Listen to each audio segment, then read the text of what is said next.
Halo adik-adik, berjumpa kembali dalam channel Toto Study. Pada kesempatan kali ini kita ingin membahas faktor-faktor yang mempengaruhi laju reaksi. Kita mau membahas ada 4 topik: konsentrasi, luas permukaan, suhu, dan satu lagi katalis. Ya, laju reaksi ada di pelajaran kimia kelas 11 kurikulum 2013. Mari kita lihat langsung ya mengenai laju reaksi. Nah, yang pertama yang mempengaruhi adalah konsentrasi.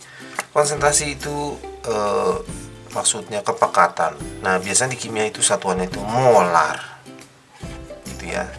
Jadi maksudnya begini, supaya lajunya makin cepat, kalau dia reaktannya makin pekat, pasti makin cepat dong ya terjadinya ya. Jadi misalnya ya, di dalam gelas kita cemplungkan 1 tablet, begitu ya. Nah, vitamin C dengan 2 tablet. Nah, lebih cepat dong ya kalau 2 tablet kita cemplungkan, cepat larutannya berubah menjadi berwarna kuning. Nah, idenya kayak gitu ya. Jadi konsentrasi jika diperbesar, nah ya, konsentrasinya besar, lajunya juga makin cepat. Oke. Kita lihat soalnya ya. Nah, ada gambar. Nah, ini soalnya dari ujian nasional. Sebanyak 2 gram logam seng direaksikan sebagai berikut. Laju reaksi hanya dipengaruhi oleh konsentrasi. Oke, jadi maksudnya begini. Perbedaannya itu hanya molarnya saja. Yang lainnya harus sama. Gitu. Nah, ini kandidatnya ya berarti ini 3M, 4M. Nah, ini 4M nih. 4M beda sendiri nih. Harus dibandingkan dengan sesuatu yang lain. Kalau gitu, ini 3M, ini 4M. Nah, ini bongkahannya bentuknya 1, dia juga 1, gitu ya. Oh, kalau gitu jawabannya 1 dan 3. Bagaimana? Nah, suhu sama. Ini luas permukaan sebenarnya nanti ya pengaruhnya. Kepekatannya berbeda. Nah, makanya nanti yang ini akan lebih cepat. Bagaimana? Bisa? Mudah ya? Mudah. Berikutnya, mengenai luas permukaan. Oke. Berikutnya adalah luas permukaan. Nah, luas permukaan itu, jadi maksudnya gini, kalau bentuknya tablet nih dengan bentuknya bubuk, nah katanya reaksinya akan lebih cepat itu yang ini. Kenapa begitu? Karena gini, ini luas permukaan sentuh dengan larutannya, dengan reaktan yang lainnya. Ini banyak, semua titik-titik ini ketemu, menyentuh gitu ya.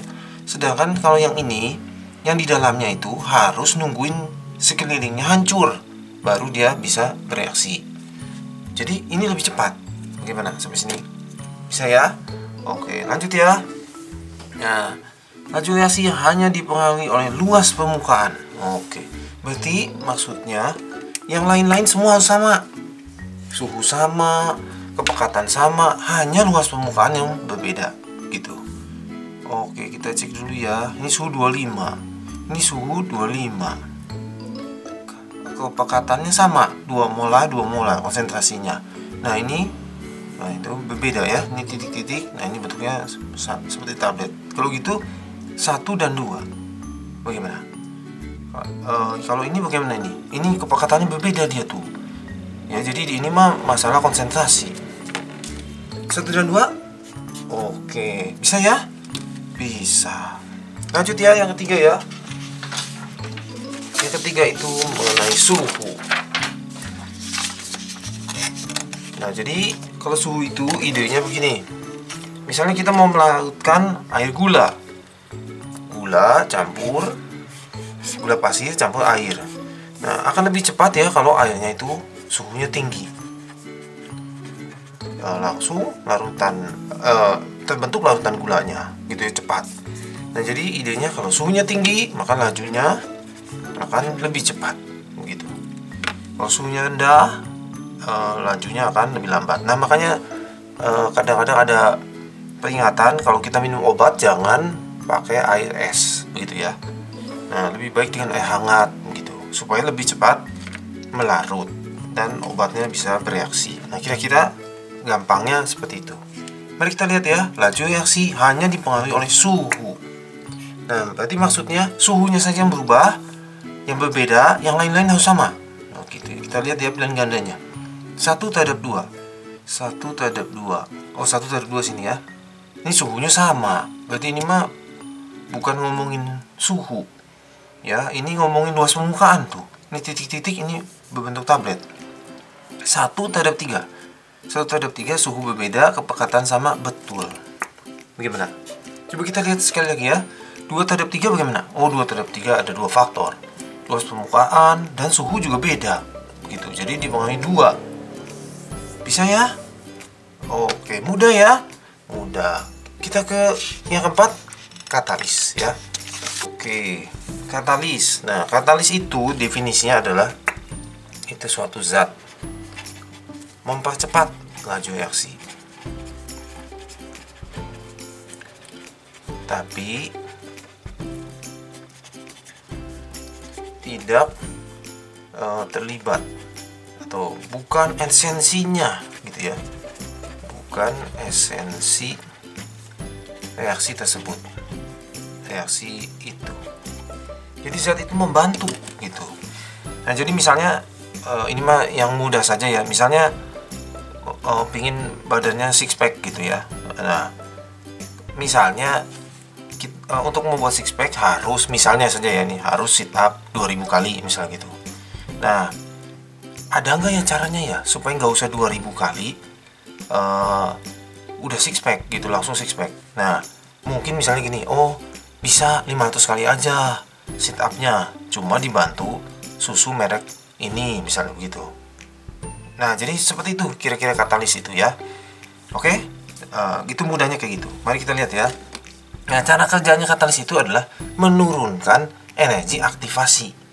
Nah, energi aktivasi itu kalau yang kasusnya tadi yang six pack itu misalnya harus 2000 kali sit up misalnya ya, baru bisa muncul roti sobek di perut kita misalnya gitu ya. Nah, itu katalis, energi aktivasinya itu yang 2000 kalinya itu. Nah, katalis itu menurunkan supaya nggak usah 2000 kali, kira-kira gitu ya. Nah, sekarang yang ini ya, yang A ya, tunjukkanlah grafik ya tanpa katalis. Oke, tanpa katalis itu yang ini nih, yang warna pink, dari sini ke sini. Nah, jadi supaya terjadi reaksi harus, nah ini dia, mengalahkan energi aktivasi 1 begitu ya. Jadi ini yang melalui energi aktivasi 1. Sampai sini ya, yang ini nih jawabannya, tanpa katalis. Nah, baru bisa bereaksi kalau mengalahkan energi sebanyak ini, EA1 gitu ya. Lalu tunjukkanlah kurva reaksi dengan katalis. Nah, dengan bantuan katalis, nah misalnya yang kasus six pack itu dengan bantuan minum susu merek tertentu gitu. Nah, jadi reaksinya hanya gini saja. Nah, terjadi bagaimana? Jadi ada tambahan yang birunya itu ya. Jadi di sini, jadi tidak perlu setinggi itu. Nah, langsung terjadi reaksinya. Sampai sini. Nah, jadi ini energi aktivasinya jadi EA1 diubah ya. Nah, diubah dengan katalis diturunkan jadi EA2 dan EA3. Hanya segitu saja langsung terjadi reaksi, terbentuk produk.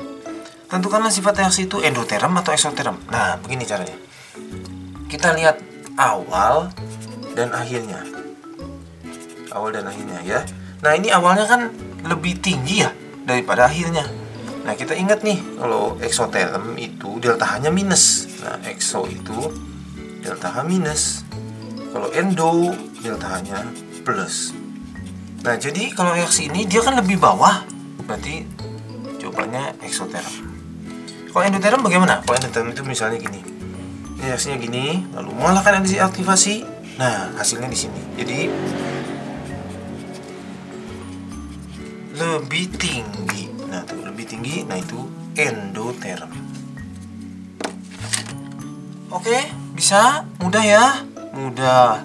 Selain ini, faktor-faktor laju reaksi lain misalnya ada pengadukan. Ya, jadi kalau reaksinya diaduk, nah mungkin itu hasilnya akan lebih cepat. Lalu mengenai tekanan. Jadi Misalnya sederhananya masak ayam dengan panci rebus daging ya, dengan panci presto. Nah itu tekanan tinggi. Nah itu lebih cepat lunak, lebih cepat selesai reaksinya. Kira-kira begitu. Oke, cukup sampai di sini. Rajin belajar. Terima kasih sudah belajar bersama-sama. Jangan lupa subscribe, like, komen. Semoga berhasil semuanya.